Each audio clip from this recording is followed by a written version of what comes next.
Hello students, good morning. कैसे हो आप सब? आज हम +2 क्लास केमिस्ट्री में 4th यूनिट केमिकल काइनेटिक्स में स्टडी करेंगे एक्टिवेशन एनर्जी ऑफ रिएक्शंस। कल हमने स्टडी की थी half order of reaction, that is half life period of the order of reaction, जिसमें हमने जीरो ऑर्डर ऑफ रिएक्शंस का हाफ लाइफ पीरियड डिनोट्स किया था, फर्स्ट ऑर्डर ऑफ रिएक्शंस के लिए फाइंड आउट किया था और सेकंड ऑर्डर ऑफ रिएक्शंस के लिए फाइंड आउट किया था। आज हम स्टडी कर रहे हैं activation energy of the reaction. तो फर्स्ट है एक्टिवेशन एनर्जी। एक्टिवेशन एनर्जी क्या होती है?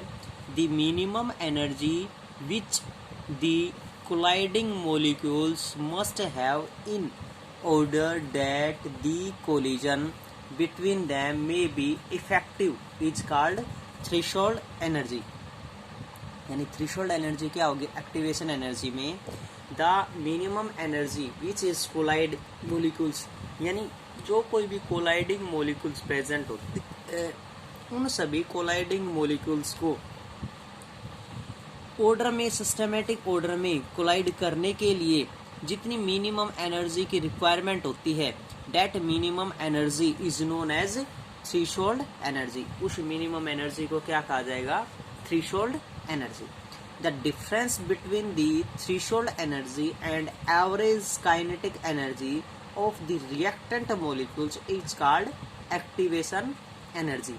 एक्टिवेशन क्या होगी? किसके बीच में डिफरेंस होगी? Threshold energy and average kinetic energy of the reactant molecules known as activation energy. जैसे इसी को ही अगर हम एक ग्राफिकल रिप्रेजेंटेशन में शो करें तो किस प्रकार हो जाएगा? ग्राफिकल रिप्रेजेंटेशन में क्या लेके चलते हैं हम? X axis and Y axis. X axis में हमने डिनोट्स कर लिया कि रिएक्शंस है, कोऑर्डिनेशंस की हमारे पास प्रेजेंट है। वाई एक्सिस में प्रेजेंट है पोटेंशियल एनर्जी। अब इस पोटेंशियल एनर्जी में और रिएक्शन कोऑर्डिनेशन में आपके पास क्या क्या प्रेजेंट होते हैं? किसी भी केमिकल रिएक्शन में एक तो क्या प्रेजेंट होते हैं? रिएक्टेंट प्रेजेंट होते हैं और क्या प्रेजेंट होते हैं? प्रोडक्ट प्रेजेंट होते हैं। तो रिएक्टेंट की एनर्जी को हमने मान लिया ER, that is energy of reactant. EP को डिनोट्स कर दिया एनर्जी ऑफ प्रोडक्ट। तो हमारे पास क्या है? स्ट्रेट लाइन ग्राफ हो जाएगा किसका? एनर्जी ऑफ रिएक्टेंट और एनर्जी ऑफ प्रोडक्ट के लिए। जब हम इस मिनिमम एनर्जी, जब किसी भी मिनिमम एनर्जी जहां तक हमारे पास थ्रेशोल्ड एनर्जी कोलाइडिंग पार्टिकल्स के लिए पॉसिबल है, जहां तक हमारे पास किसी भी मॉलिक्यूल्स को कोलाइड करने के लिए एनर्जी, मिनिमम एनर्जी की रिक्वायरमेंट है, उस मिनिमम एनर्जी को क्या कहा जाएगा? Threshold energy. That minimum energy required which the colliding molecules must have in order, यानी जितने भी हमारे पास कोलाइडिंग पार्टिकल्स प्रेजेंट है उनको कोलाइडिंग मॉलिक्यूल्स में कन्वर्ट करने के लिए, कोलिजन क्रिएट करने के लिए जितनी मिनिमम एनर्जी की रिक्वायरमेंट होगी, उस मिनिमम एनर्जी को क्या कहा जाएगा? Threshold energy. उसके बाद energy of the reactant and the threshold energy difference. किसकी? रिएक्टेंट की एनर्जी के बीच में डिफरेंस और थ्रेशोल्ड एनर्जी के बीच का डिफरेंस क्या कहा जाएगा? Activation energy.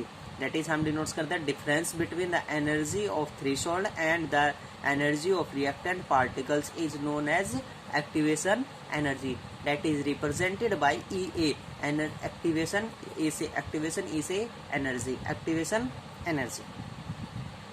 उसके बाद difference between the change in energy of the product and energy of reactant.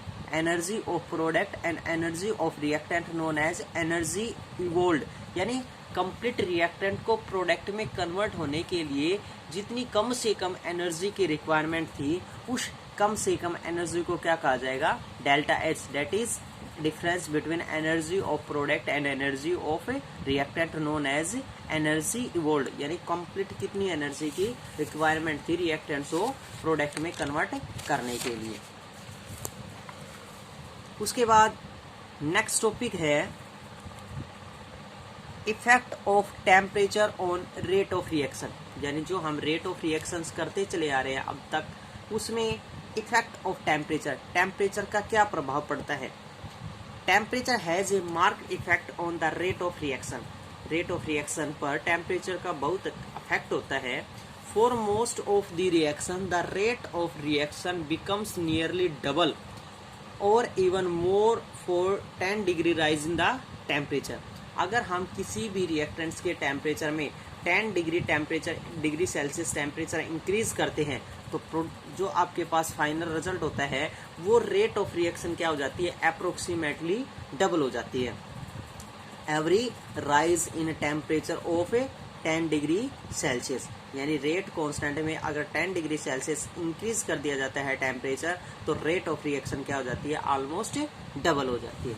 जैसे इसी का ही ग्राफिकल रिप्रेजेंटेशन सोल्व करें तो ग्राफिकल रिप्रेजेंटेशन क्या होगा, एक तरफ हम क्या लिखेंगे, फ्रैक्शन ऑफ मॉलिक्यूल्स, एक तरफ क्या होगी, काइनेटिक एनर्जी। उसके बाद है कि एक टेम्परेचर आपके पास ऐसा है, इनिशियल टेम्परेचर, जहां पर हम पर्टिकुलर टेम्परेचर के अनुसार डिनोट करें इनिशियल टेम्परेचर। उसके बाद है हमने टेम्परेचर को क्या किया, rise in 10 degree Celsius, temperature को 10 डिग्री सेल्सियस इंक्रीज कर दिया। Rise in the temperature of 10 degree Celsius the rate of reaction becomes almost double. यहाँ से देखो ये रेट ऑफ रिएक्शन क्या है, अप्रोक्सीमेटली इस रेट ऑफ रिएक्शन की क्या हो जाती है, डबल हो जाती है। यानी rate of reaction becomes almost double as a initial concentration initial reaction. यानी कंप्लीट रिएक्टेंट के कंपैरिजन में rise in 10 degree Celsius temperature, 10 degree Celsius temperature increase करने से रेट ऑफ रिएक्शन क्या हो जाती है, ऑलमोस्ट डबल हो जाती है।